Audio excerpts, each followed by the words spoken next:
My wife doesn't want you there. She says you make everything feel pathetic. That was the first sentence Shane threw at me when I asked why I hadn't received the wedding invitation. I am Riley Hartman, 36 years old. And with just that one sentence, 15 years of my life felt like someone crushed them in their hand. I was sitting in a cafe on South Congress, Texas, sunlight reflecting on the wooden table, when my phone gently vibrated. I opened Instagram out of habit, and the world tilted sideways. Shane, in a stone gray suit, was kissing Tasha Quinn, the DIY TikTok girl I had met exactly one time. Under the string lights and dripping springs, the caption appeared like a punch. The best day of my life. My hands shook so much the cold brew nearly slipped from my hand. In disbelief, I called. 1 time, 2 times. By the 7th call, a woman's voice came through the speaker, sharp as a knife. Riley, stop babying him. You hover. It's embarrassing. Shane was somewhere behind her, silent, as if that silence itself was the order to execute me. The line died. A hollow click. My head went still. If empathy is weakness to them, fine. Let's see how their air-thin independence holds up without the structure I've been funding. Before I tell you what happened after that moment, tell me where you're watching this video from and what time it is. I always read every comment to know you're still here with me. If you've ever been pushed aside by family during important moments in their lives, hit like and subscribe, because no one deserves to be treated as if they're invisible. Now then, back to that cafe on that morning, where everything began to shatter. You wouldn't believe what I heard on the 7th call. I stepped out of the cafe for a moment, standing under the awning on South Congress.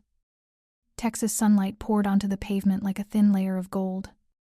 People were still laughing, still music, still buzzing with life while my world was tilting. I pressed call. 1 long ring. Then another. No one answered. I tried again. 2nd time. 3rd time. My fingers started shaking, not from anger but from the feeling of being left behind by the very person I had carried since he was 14 years old. A Harley motorcycle sped past, wind whipping my hair back, pulling along a faint smell of smoke. The acoustic guitar from a nearby busker kept playing steadily, accidentally becoming the soundtrack to the panic unraveling in my chest. On the 7th time, the line suddenly connected. It wasn't Shane's voice. A dry click. Then a female voice crisp, but sharp as a blade. Riley. What now? Didn't Shane tell you we're busy? Tasha. She put the call on speaker, deliberately making everything public. I tightened my grip on the phone. Tasha. Let Shane talk to me. She laughed short, harsh, and dripping with contempt. Why? So you can keep babying him? You hover over everything. It's honestly embarrassing. I heard someone move in the background. A tiny sound. But I knew. It was Shane. He was right there. He heard everything. But he didn't take the phone back. Didn't tell me not to listen to Tasha. Didn't say a single word taking my side. That silence, it was like a stamped confirmation that I had just been cut out of his life with his full consent. But the real slap was the next line. Tasha, give Shane the phone. I have nothing to say to you. Girl, he doesn't need to talk to you alone, Tasha said, her voice smooth and flat like glass. Anything you need to say, you can say in front of us. We're a team now. Another stretch of silence. Then Shane finally opened his mouth. Knight. Maybe just give us some space. You make things feel heavy. Okay? Heavy. That word stabbed straight into my chest. I fed him with 3 jobs. Paid for school. Paid for rent. And paid for every bill and every dream. And now I was the burden. Tasha sighed like I was some bothersome child. Please stop calling. It's getting weird.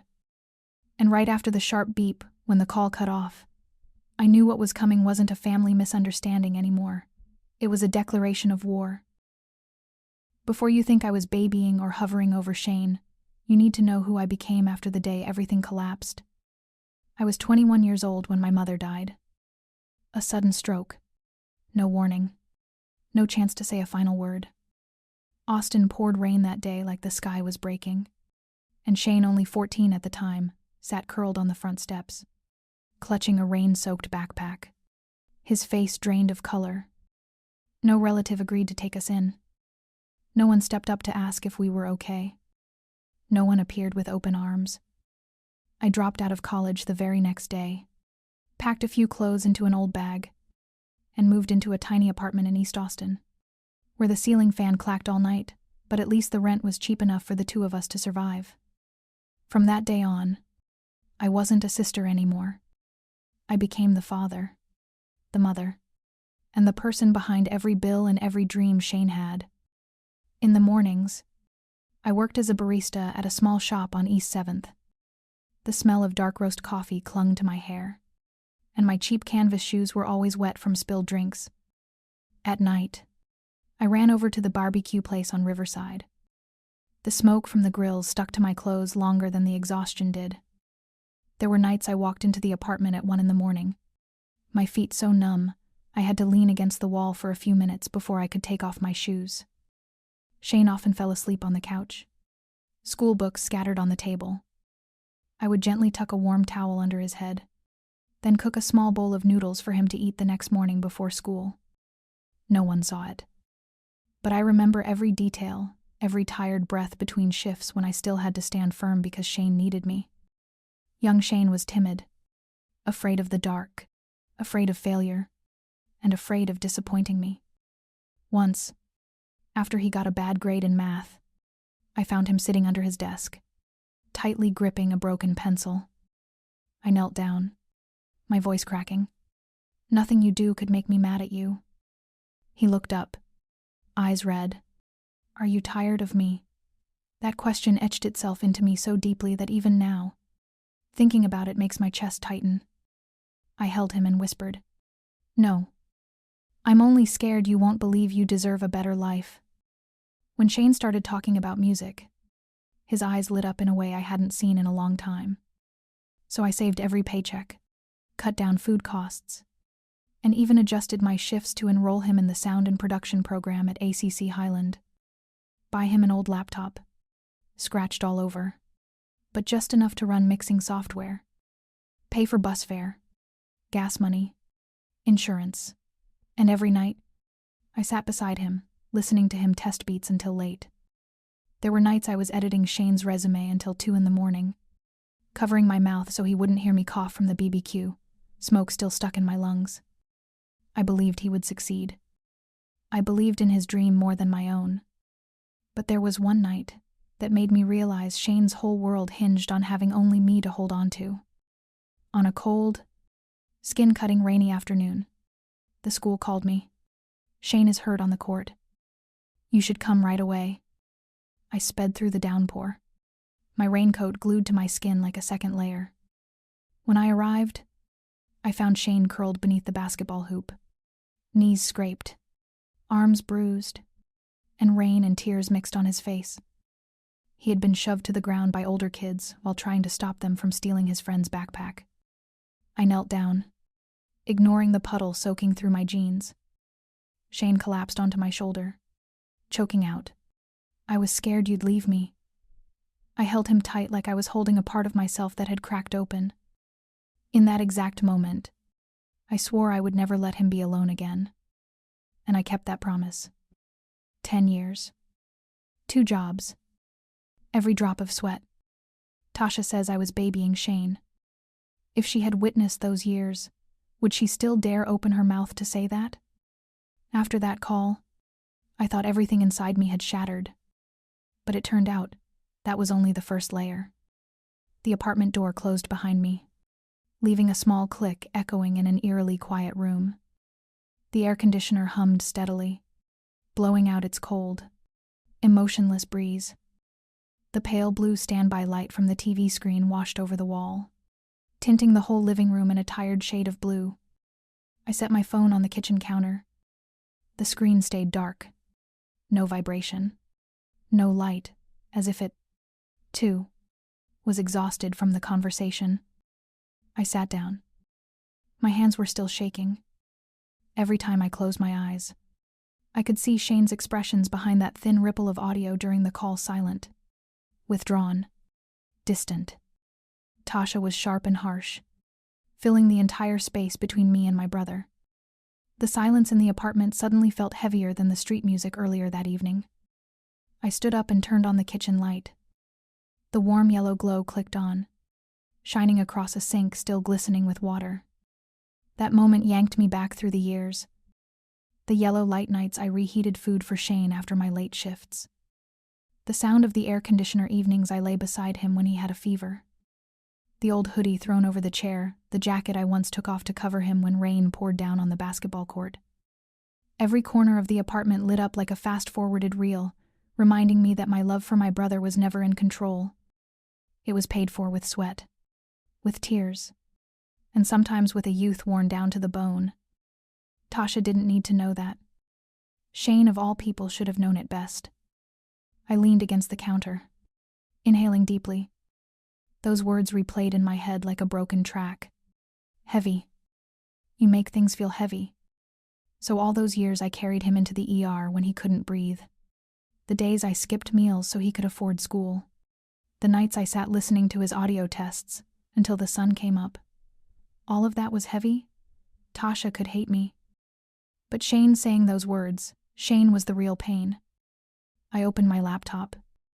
The screen glowed brightly, exposing what I had always labeled loving responsibility. A long list appeared. Monthly payment for the Dripping Springs apartment internet utilities, Shane's car insurance, his cloud storage plan, Spotify family, the audio course at ACC, the gym membership. For both him and his wife registered with my card. And scrolled down. The list didn't stop. Each item was another time. I strained myself so Shannon, the brother I once swore to protect, could pursue his future. I didn't know when sisterly love had turned into dependency, then into ammunition. Tasha used to attack me. But when I scrolled near the bottom, one line made the back of my neck go cold. Florence Lane Bridal. Final payment. Amount: $4,980. Payment date: 3 days before the wedding. Card used: mine. I stared at the screen. Tasha had laughed on the phone, telling me to stop calling, and Shane stood behind her, silently agreeing. But $4,980, so she could wear that glowing wedding dress in her Instagram album, was paid by me? It felt like something inside my chest cracked open. Not because of the money, but because of the naked disrespect. I closed the laptop. For the first time in years, I felt a different kind of stillness, not surrender, but clarity. If caring was heavy, then it was time for them to see what light looked like. Light as in cutting the one rope holding them upright. I stood up and opened the window. The Austin night breeze swept in, cold but sharp, like the truth placing its hand on my shoulder. And just when I thought I had hit the bottom, my phone lit up. One single notification. What I saw on the screen made me jump to my feet as if struck by electricity. The notification that made me jump out of my chair wasn't the final stab, but the opening slap. My phone screen lit up in the half-dark apartment. On it, an Instagram story appeared clearly. Tasha Quinn, 1 hour ago. The background was a photo of her standing in the Dripping Springs apartment, her arms around Shane's neck. The warm yellow filter, making them look like a cheap concert poster. A caption ran across the screen. Cutting toxic people out of your life equals instant freedom. I froze. Not because of the words, those were cheap and cliché, but because of the rug beneath their feet, the table beside them, the mirror behind them. All of it were things I bought. Every dollar, every item, every bill. Tasha called me toxic. In the very apartment I paid for them to live in. A strange feeling washed through me. No more hurt. No more shaking. Only a sharp silence, the kind that signals I was about to do something even I didn't know I had the courage for. I exhaled slowly. And in that moment, my mind became still as a lake. I had done enough. Given enough. Endured enough. If my existence was heavy to them, I would show them what light truly looked like. Light. Like removing the one flotation device keeping them afloat. I opened my laptop. The blue light cast on my face cold and clear, like the truth hitting straight into my chest. Click. A long table opened. Dripping Springs apartment, monthly payment, HOA smart access, internet water and power, Shane's car insurance audio course, cloud drive, Spotify, family gym membership, and the bridal invoice I paid $4,980. Every line was a drop of sweat I had traded with my youth. Every expense was a precise blade cutting through my trust. I no longer felt hurt. I felt freed. I called Carmen. She picked up on the second call. Rye, everything okay? I didn't circle around.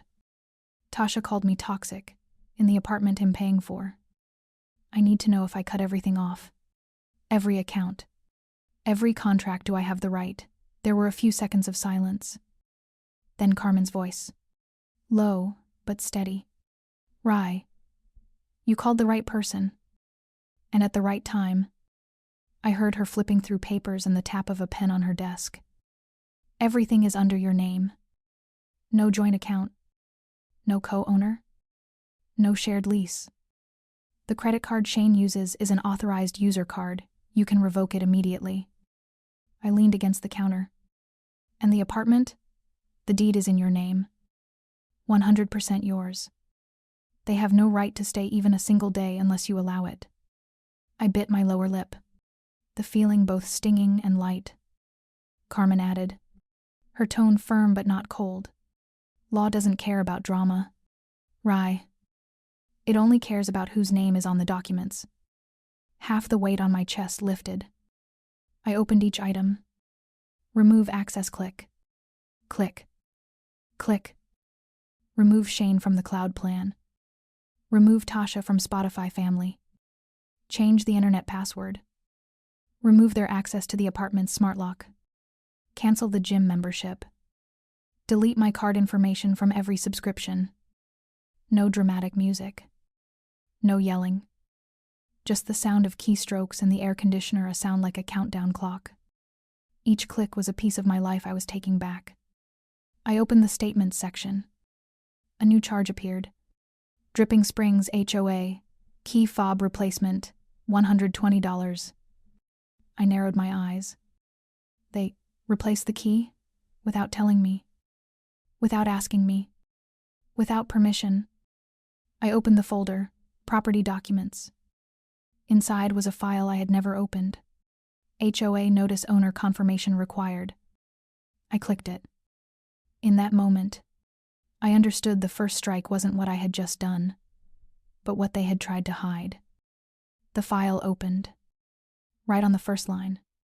Your tenants requested a full key access reset last week. Tenants. They called Shane and Tasha tenants. And I was the owner. And the HOA was asking for my confirmation, because only the owner had the right to authorize a lock reset. They had tried to change the locks, but couldn't complete it without my signature. They were attempting to remove me from my own property. A cold fire slid from the base of my skull down my spine. Not anger. Do not despair. But the one feeling that leads to irreversible decisions. Clarity. And in that moment, I knew. They didn't just see me as a burden. They saw me as an obstacle to eliminate. But they forgot one simple thing. I'm the only person who has the right to open and lock that door. They thought my first strike was the limit. They had no idea. I was only beginning. The blue glow from the laptop reflected on my face while the Austin sun hadn't fully risen yet. I opened the HOA email. Typed a simple, concise sentence with not a trace of emotion. I do not authorize any key or access reset. Send. I opened my banking tab. Removed Shane from the authorized user list.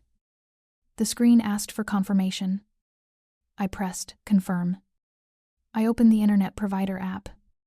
Selected suspend service. Dripping Springs unit. Shut off date. Today.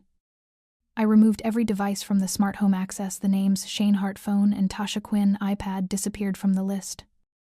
Each drag of the mouse, each click echoing through the silent apartment, sounded like the cracking of something that had bound me for too long. I didn't shake, didn't hesitate, didn't look back. There was only one feeling. Clear. I hadn't even turned around when the screen lit up. Tasha Quinn, calling. I switched to speaker. Her voice barreled through, like someone shoved into icy water. Riley, what did you do? Our Wi-Fi is dead. We can't get into the building. My TikTok drafts won't load. I have a brand deal due today. I closed my eyes, resting my hip against the counter. Tasha, I'm only taking back what's mine. Her voice shot up an octave. You can't do that. This is our apartment. Wrong. I said, soft as a breath. That apartment is under my name. Everything in it is under my name, including the wedding dress you proudly posted on your story. The silence on the other end went razor sharp, then exploded into chaos. I heard Shane try to jump in. Riley, why? Why are you doing this? We can't even open the garage gate. I didn't raise my voice. I just controlled my breath. Shane, I'm giving you exactly what you said you wanted. Independence. Not like this. His voice cracked. Tasha's crying. We're locked out. We can't even take the elevator. Then maybe you should talk to your landlord. I paused for one beat. Oh, right. That would be me. A loud bang hit some door on their side. Then Tasha screamed. Shane, tell her she can't do this. This is abuse. I let out a small laugh, not cruel. Just tired. But the next reaction didn't come from Tasha. It came from the person who once leaned on me to grow up. My phone buzzed again. This time, Shane is calling alone. His voice trembled like the night he was 14 years old. Riley, please. Just talk to me. I walked toward the window, looking out at Austin slowly turning gold, the first rays cutting across the rooftops. What do you want to say? Tasha's freaking out. The neighbors are filming. Our followers are asking what's going on. We can't get online. And I don't know what to do. For the first time, I heard the truth. Shane wasn't angry. Shane was scared. I breathed evenly. Shane, I'm not your enemy. But I'm also not the net you get to fall on whenever things go wrong. Please, don't do this. Tasha said she'll leave if things get worse. I can't, his voice broke. Shane, I cut in. Neither cold nor gentle. You already made your choice. I'm just respecting it. Silence on the other end. For the first time in years, Shane had nothing to argue with. My phone kept buzzing. A text from my friend in Austin. Rye, have you seen this? Attached was a TikTok link. I opened it. Tasha stood in front of the Dripping Springs apartment door, mascara streaked, holding her phone on live stream. Guys, this is insane.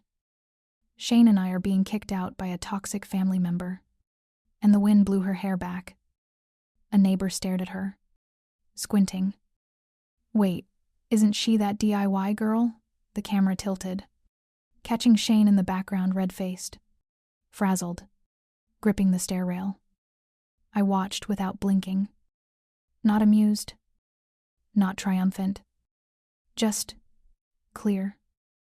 They were trying to build a narrative. But the truth was simple. I was just stepping out of the narrative they kept dumping on my shoulders. Shane called again. I picked up. Riley, please. Just let us back in for a few days until we figure things out. No. I answered instantly. Naturally. Without a tremor. You wanted independence. I'm letting you have it. I'm going to die. Shane choked. No. You won't. I replied. You're just going to have to grow up. The moment the call ended, I set my phone on the counter when a new email popped up. The first line of the subject made my blood turn cold. Alert. Attempted withdrawal. Authorization failed. The alert email was only the beginning. What came next was what finally cracked the mask Shane and Tasha had been holding onto from the start. The notification flashed across my screen like a cold cut. Alert. Attempted withdrawal. Authorization failed. I clicked it. The bank listed each line. Requested. $2,800 location. Device not recognized. Verification. Failed. Owner mismatch action taken. Temporary lock on account. I stared at the numbers without a single muscle twitching. No anger. No panic. No sigh. Only one thought. They were starting to play dirty. I pressed the call button in the corner. The banker's voice came through soft and professional. Ms.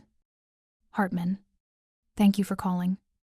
We can confirm there was an unauthorized attempt from a device located near I know who it was.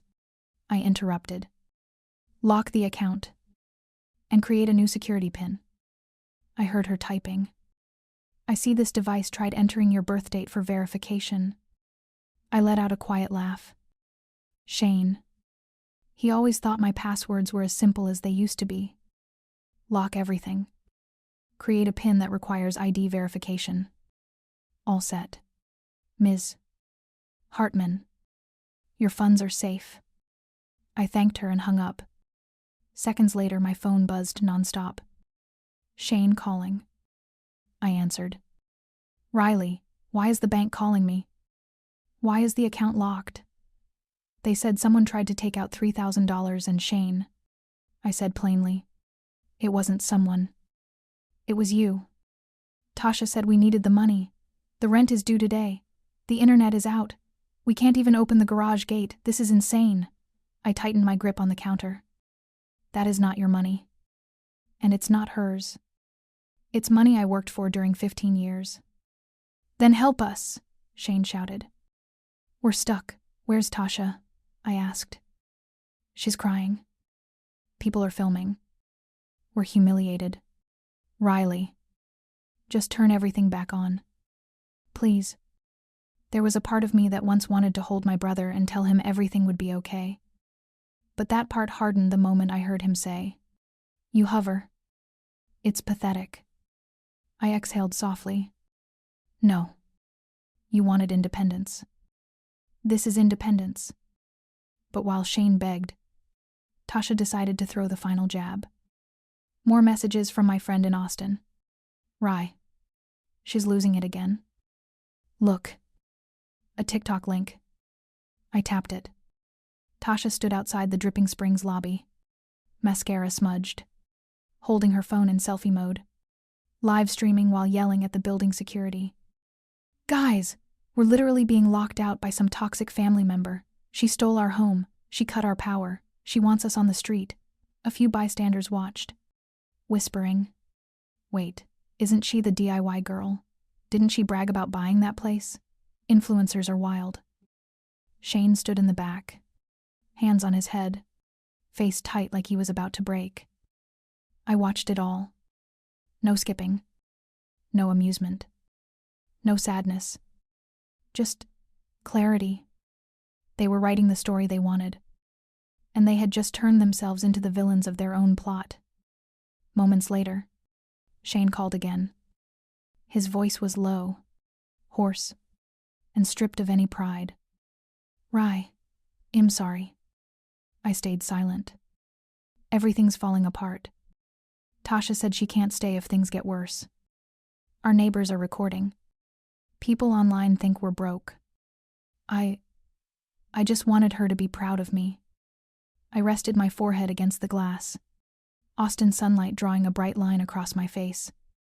Shane, I said slowly, I didn't create this pain for you. Then why is it happening? Because the truth finally arrived. And truth usually comes at a high price. He gasped for breath. Rye, please don't abandon me. I'm not abandoning you. I looked out at the steady flow of cars. I'm just not paying for the consequences of your own decisions. The other end broke into choked breaths. A new email popped up. OA. Complaint submitted. Urgent owner response required. I opened it.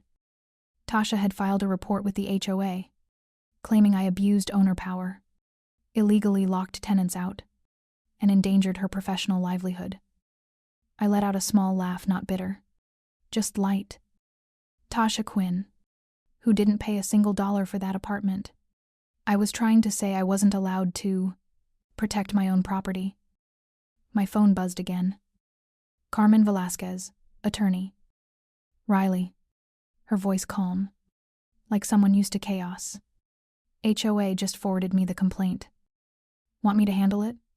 I looked at the email, then at the sunlight flooding in. Yes, I said. This ends now. Carmen exhaled softly, then said, Good. Because the board wants an in-person hearing, tomorrow morning. The HOA hearing wasn't a place where they judged me. It was the place where the truth finally peeled its own mask off. I arrived at the Dripping Springs Community Center 10 minutes early. The air smelled like old carpet and weak coffee, the familiar scent of tense HOA meetings. The meeting room was small, with a long table and 3 board members. Mr. Parsons, red, polo. Miss Meredith, reading glasses, sharp-eyed. And Bryce, the youngest, looking awkward like he wasn't used to neighbor family drama yet. Shane and Tasha sat at the far end of the room. Tasha wore oversized sunglasses, trying to hide the swelling around her eyes after yesterday's livestream meltdown. Shane twisted a cheap ring on his finger, head down, shoulders slumped. Carmen walked in right after me, laptop in hand, her calm posture saying this was nothing more than a mildly spicy morning coffee meeting. Mr. Parsons opened the complaint. Tasha Quinn alleges that landlord Riley Hartman intentionally cut access to the apartment, cut internet, and caused professional damages. The final word lingered in the air, sounding more like a question than a belief. We will hear both sides. Tasha jumped up before he even finished speaking. She pulled her sunglasses down her nose, voice trembling like she had rehearsed it. She locked us out. No Wi-Fi. No access. No power. I lost a brand deal because of her. She placed a hand on her chest as if her heart were the greatest victim. Ms. Meredith flipped through the papers. Ms. Quinn, do you have a legal lease contract? Tasha blinked rapidly. We live there. That is not the question I asked. Her voice sliced like fabric scissors. Whose name is on the lease? We don't have one. Carmen, sitting beside me. I lifted the corner of her mouth, the smile of a lawyer who just saw the door to victory swing wide open. She opened her laptop and rotated the screen toward the board. This is the ownership certificate. Unit 214, solely under Riley Hartman's name. She glanced at Tasha for exactly 1 second, then continued. There is no lease agreement. No sublease. No tenant agreement. Not a single line granting these two any legal right to demand access. Bryce frowned. Carmen continued, like reading a prescription list. These are the payment records for utilities. Internet, smart lock access, and garage pass, all paid by Riley. Neither Tasha nor Shane contributed a single dollar. The room dropped into silence like a stone. But the most important part wasn't what Carmen said. It was what I was about to say. Mr. Parsons turned toward me. Ms. Hartman, do you have anything to add? I stood up. I'll keep it short. I looked at Tasha not as an enemy, but as someone seeing reality for the first time. Tasha, this was never about you. Shane's head lifted. I didn't take anything from you. You just lived on someone else's money. And today, that foundation simply collapsed. Then I turned to the board. I am only reclaiming what belongs to me. No revenge. No drama. Just truth. The room was so quiet I could hear Ms. Meredith's pen touch the table. Mr. Parsons folded the paperwork. After reviewing the complaint and documents, we conclude that Riley Hartman violated no HOA rules. Ms. Meredith added, Tasha Quinn must vacate the apartment within 48 hours. She may not request access or utilities from the owner. Bryce chimed in, voice uneasy. Your complaint will be marked as malicious. This is an official warning from the HOA. Tasha opened her mouth, but no sound came out. Shane bowed his head as if the entire room collapsed onto his shoulders. I simply stood there, breathing evenly. Not joyful, but light. I gathered my documents, nodded to the board, and stepped out. The door opened into the bright parking lot, clean white light. Like a fresh page, life was pushing into my hands. I heard a chair scrape behind me. Shane. For the first time in 15 years, he looked at me without looking away. Riley. His voice broke. Low. I'm sorry. Not just for this. For everything. I waited. Tasha wasn't the choice. I chose the version of me she said I could be. And it was fake. I hurt you. I know that now. I answered, my voice as flat as a mirror surface. Shane. Love doesn't disappear. But trust does. And it's trust that holds a family together. He nodded, like someone finally hearing the truth of his own life. I turned away. The Austin breeze moved gently, clean, as if the whole city whispered, it's over. Carmen walked up, smiling. Good job in there. We headed toward the car. My phone buzzed a familiar tone, but unusually long this time. Carmen glanced at the screen, her eyebrows tightening. Riley, you need to see this right now. I turned off my phone. I notice. Financial review requested. Immediate attention required. Sometimes, an ending isn't the sound of a door closing. It's the moment you realize you're no longer chasing anyone. That afternoon, just as I hung my jacket over the chair in my new apartment, the financial review email popped up again. Not a warning. Not a problem. Just a confirmation that all changes had been completed. All the ties between me, Shane, and Tasha, tied by money, obligation, and compassion, had officially ended. I sat down by the table, my hand resting on a cup of chamomile tea. The Austin afternoon sun cast a long golden streak, calm and clean. For the first time in many years, I felt a stillness that didn't carry fear. My phone buzzed. No blame. No accusations. No complaints. Just one sentence. Am trying.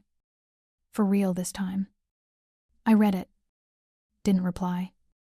Didn't need to. Some relationships don't end with an explosion. They end in a silence both people understand. It's time to walk on your own. Friends sent me screenshots. Tasha deleted the meltdown video. Her followers dropped sharply. A few brands asked for clarification. Her story now contained only a vague line. Taking accountability. Nothing more needed. No gloating. No revenge. Simply this. What isn't real doesn't stand for long. I changed the water in the vase and turned on a soft lofi playlist. The Austin breeze drifted into the room through the cracked open window, carrying the smell of sunlight and the distant hum of traffic. A small apartment. A vase of flowers. A warm cup of tea. But every detail was something I chose for myself, not because someone needed me to carry them. I realized I had lived for years as a fire suppression system for other people. Today, for the first time, I stood at the center of my own life. I sipped my tea, and the words came to me on their own. Family is not something that holds us through obligation, but something we choose to hold on to through respect. I had held Shane up long enough. Now it was his turn to hold himself. And my turn, to live without cleaning up someone else's wreckage. If you've ever been abandoned in the moment you believed you deserved love the most, remember, that is not the ending. It is only the point where you begin again with your eyes open. Please like and subscribe to the channel so I can share more meaningful and heartfelt stories with you. See you in the next video.